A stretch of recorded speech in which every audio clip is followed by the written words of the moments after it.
रकम क्लेम करने से पहले आपको समझना होगा कि पैसा कहां है। आरबीआई ने जो जानकारी दी है उसके मुताबिक पब्लिक सेक्टर के बैंकों में कुल 36,185 करोड़ रुपए, निजी क्षेत्रों के बैंकों में 6,087 करोड़ रुपए लावारिस हैं। 22,000 करोड़ रुपए की अनक्लेम्ड इंश्योरेंस पॉलिसी और 117 करोड़ अनक्लेम्ड शेयर्स हैं, जिनकी कीमत 50,000 करोड़ रुपए है।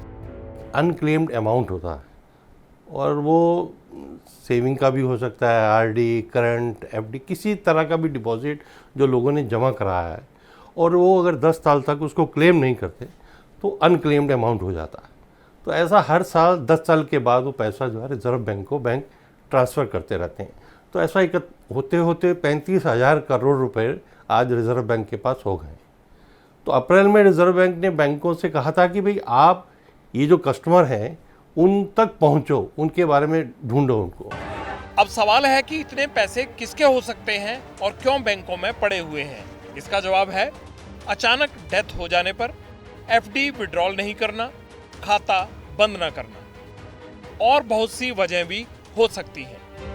मेरठ के संजय कुमार से मिलिए, इनका भी पैसा 13 साल से बैंकों में फंसा है।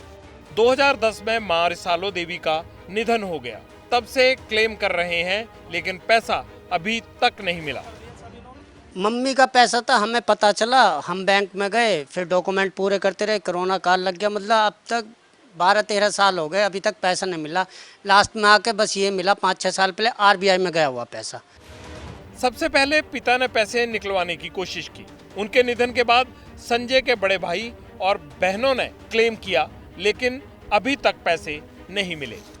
पापा की 1 साल बाद ही डेथ हो गई थी, फिर उसके बाद 2-1 साल बाद हमें पता चला, हम गए। फिर जब तो प्रक्रिया चलती रही कि आए 1 फॉर्म 2 फॉर्म 3 फॉर्म, प्रक्रिया पूरी करते रहे। फिर प्रक्रिया पूरी हुई तो आरबीआई में चला गया। फिर आरबीआई में समय लगता, फिर कोरोना काल लगा, फिर समय लगता, 2 मैनेजर भी चेंज हो गए। 2011 में संजय की मां के नाम से एक पासबुक मिली जिसमें 73,000 की एंट्री थी। मां ने पाई जोड़कर 6 बच्चों के लिए जमा किए थे ये पैसे। मेरे से बड़े भाई बहन भी थे, वो उन्होंने भी अप्लाई करा। अब लास्ट में मैं बच रहा हूँ, मैं सबसे छोटा हूँ, तो अब मैं ये अप्लाई कर रहा हूँ। आपके द्वारा मुझे पता चला कि आरबीआई की ऐसी पहल है तो बहुत अच्छी पहल है। ऐसे लाखों उपभोक्ता हैं जिनके पैसे बैंकों में फंसे हैं लेकिन वो निकाल नहीं पा रहे। अब आपके मन में सवाल होगा कि क्लेम कैसे किया जाए। बैंक ने इस रकम का सही वारिस बताने के लिए एक पोर्टल की शुरुआत की है। एड्रेस है udyam.rbi.org.in, जिस पर रजिस्ट्रेशन के बाद कोई व्यक्ति किसी खाते की जानकारी जुटा सकता है और अपने पैसे को क्लेम कर सकता है। कोई भी आदमी जाकर उस पर रजिस्टर कर सकता है, पहले अपने मोबाइल नंबर और उसके बाद लॉगिन करके वो जिसका भी देखना चाहता है, अपने पेरेंट्स का या किसी का, उनकी डिटेल डालकर, उनका पैन नंबर डालकर, जो रिजर्व बैंक पोर्टल पे मांगते हैं वो डिटेल डालकर वो देख सकता है कि कोई पैसा उनके नाम से अनक्लेम डिपॉजिट में तो नहीं पड़ा हुआ।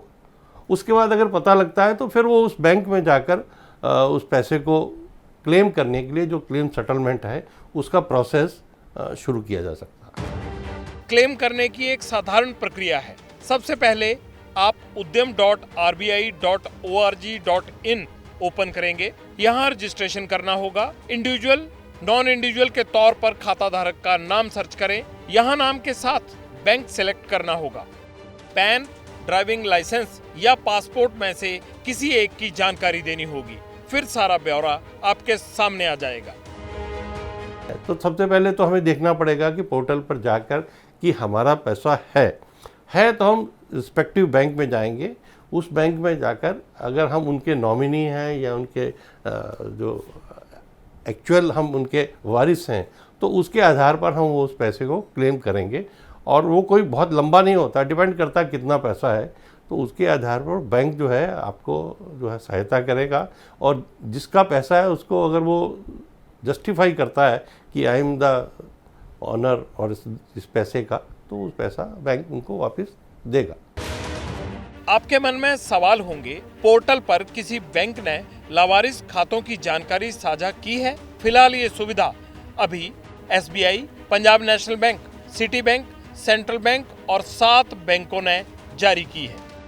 आरबीआई ने बताया है कि पोर्टल पर अक्टूबर से सभी बैंकों का डेटा शो होगा। डॉक्यूमेंट्स के साथ क्लेम करने पर बैंकों में फंसे पैसे मिल सकते हैं।